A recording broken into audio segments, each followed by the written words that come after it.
Olá, peço uma grande salva de palmas então aí para os Urban Free Flow. Vamos começar aí a demonstração deles, aí a demonstração de parkour. I started in France 3.5 years ago. After 1.5 years I was in London, and I keep practicing on my own, and I met the guys, and they proposed me to practice with them. And after that they asked me to integrate the team. What was the hardest thing you think you've done? That was, amazing, those jumps. I don't know exactly, because every time when you do something you have to be focused, you have to be very, very concentrated. So I think when you start to have a level, and when you start to challenge yourself, everything can be hard if you not concentrate. So, but otherwise, I don't know who is my hardest things, but maybe my favorite things is doing this kind of precision jump. Do you think this is the way people will move in the future? Why not? Why not? It seems like a good idea. No, why not? Why not? But definitely I'm sure that some people is going to move in this way, but maybe not everybody, because it demands a lot of training, a lot of practice, and a lot of discipline.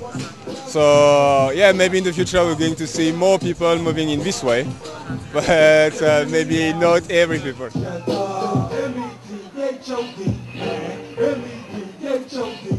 Do you have any advice for someone who wants to start, doing parkour?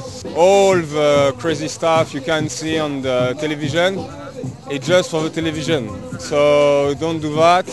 If you want to, even me, with my level, these kind of things I can do because I have a lot of practicing. But usually my training is on the ground. All the time I practice on the ground, and for all the people I explain to them that don't try to show off, don't try to do something too dangerous.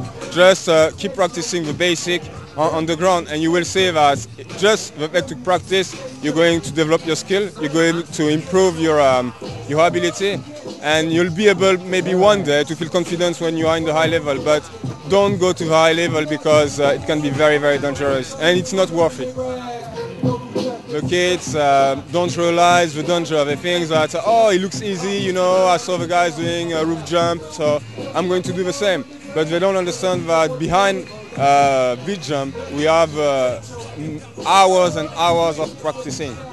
So no, just for every people who wants to try, just be enjoy, but just be enjoy with the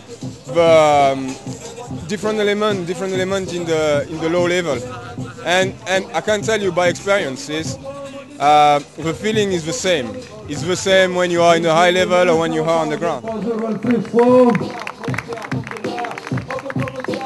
Today we're doing a performance around here. It's a bit of a chase.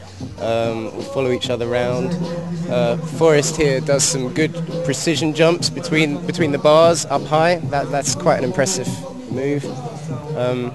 It's a good little thing we built here. Nice to weave in and out.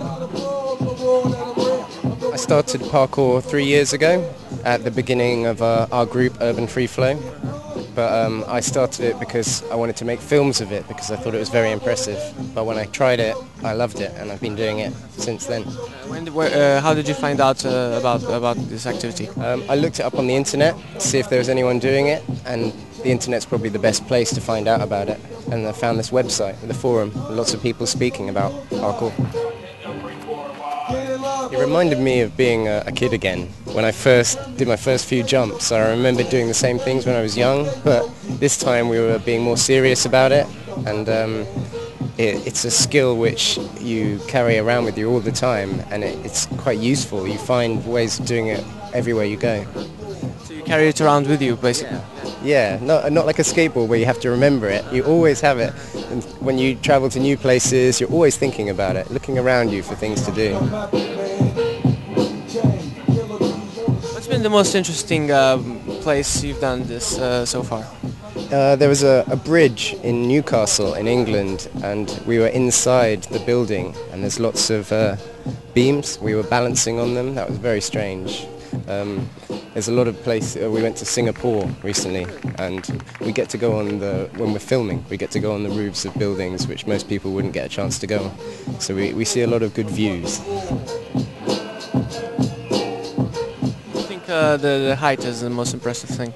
It's the most impressive thing, and that's why a lot of television and the media, they like to see people doing the high, dangerous things, but that's not how we practice. That's just for the television. When we're practicing, we keep it low. You have to learn everything low down first. Going up high is only for the real professionals. Then you would do basically the same, but with a more with a higher level of concentration, I'd say. Yeah, the higher you get, the slower and the more careful you are, and we don't do the hard moves up high, just the very simple moves.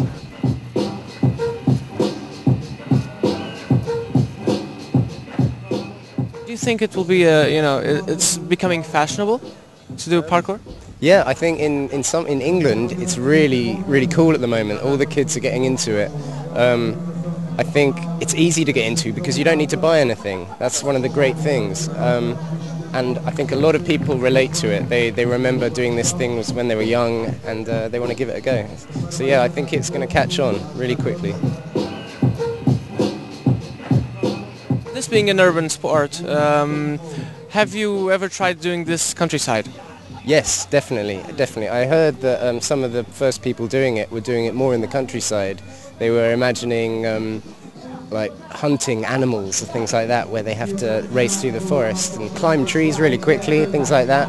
Yeah, it can be done anywhere, any environment at all. You need to learn to negotiate it.